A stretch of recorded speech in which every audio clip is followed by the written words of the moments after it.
Hello, everybody, and welcome back to another election prediction. I guess you wouldn't say that this is a 2024 election prediction because the candidates that would be running would not be technically old enough to run, but just a general election prediction, assuming that they were 35 if they were able to run. So please don't go after me in the comments because of that. It's just, whatever.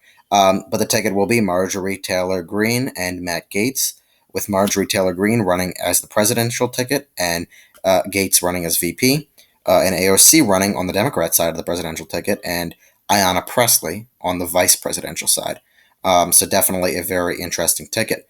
Before I begin this video, please make sure to go ahead and subscribe to the YouTube channel. We're 7 subscribers away from 500 subscribers. We are so close. I just cannot wait to get there. So if you have not subscribed, please go ahead and subscribe. 7 subscribers away. Anyway, let's get right into our safe AOC states. I'm not going to say AOC to leave states. Or no, not to leave AOC Pressley state, because that would just be too long. Anyway, safe AOC states would be the state of California, Washington, a lot of those West Coast states, except for Oregon. That definitely could narrow up a little bit. And of course, as I mentioned in every video, I do base my election predictions based off of the current state of the country. At the moment, although Marjorie Taylor Greene is definitely on the farther fringer area of the Republican caucus, while AOC is more on the fringe left of the Democrat caucus, I guess that has some equilibrium and balances itself out. Of course, turnout is going to be much, much lower in this election on the Republican side and on the Democrat side, where basically they're even their own political party people, members of their party, don't know if they would come out and vote for them. So turnout will be low, but you still could see an equilibrium happening across the country. So it could be, AOC would win.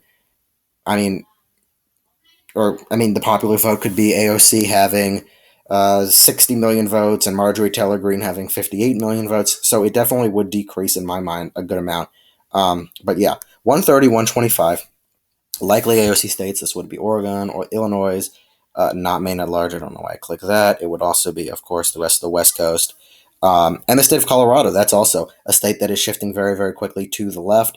And it went to Biden by over 13 points, where it went to Clinton by 5 points. So a massive shift in Colorado, and especially with people like MTG or Matt Gaetz on the ticket, you will see that even continue to shift.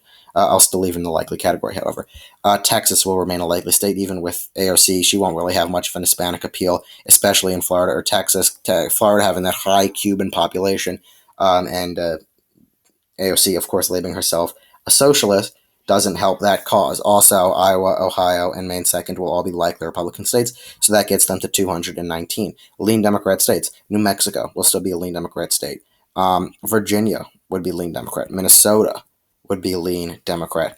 Michigan would also be lean Democrat, as well as the state of Nevada, as well as the state of New Hampshire and Maine's at-large district. So a very high amount of lean Democrat races compared to Marjorie Taylor Greene. Marjorie Taylor Greene will be able to lean North Carolina in her favor. She'd be able to lean Wisconsin in her favor. And, as a matter of fact, she would be able to lean the state of Georgia in her favor, as well as Nebraska's 2nd Congressional District. So this comes down to the final 2 states, in my mind, of Pennsylvania and Arizona. I think that AOC would be able to tilt the state of Arizona in her favor. So really it comes down to Pennsylvania. And that is usually what all of my election predictions come down to in the end. And in the end, between Marjorie Taylor Greene and Matt Gaetz and AOC and Ayanna Pressley, I do believe when it comes down to, now keep in mind, these people do not have a Rust Belt appeal. None of them do. AOC does not. Marjorie Taylor Greene, I don't think she does.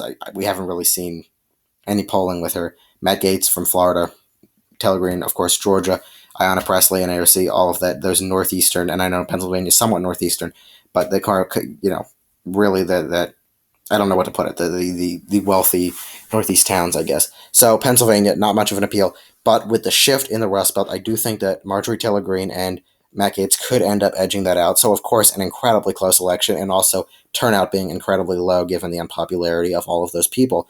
But I do think that Greene and Gaetz could edge it out in the election. So an incredibly strange election cycle, 281 to 257. Marjorie Taylor Greene goes on to become the first female president of the United States. So what a strange time to be alive. But with that, thank you guys so much for watching this interesting video today. If I could do say so myself, please make sure to subscribe to the YouTube channel, comment below what you think of my prediction, like the video, and stay tuned for more content. Have a great day.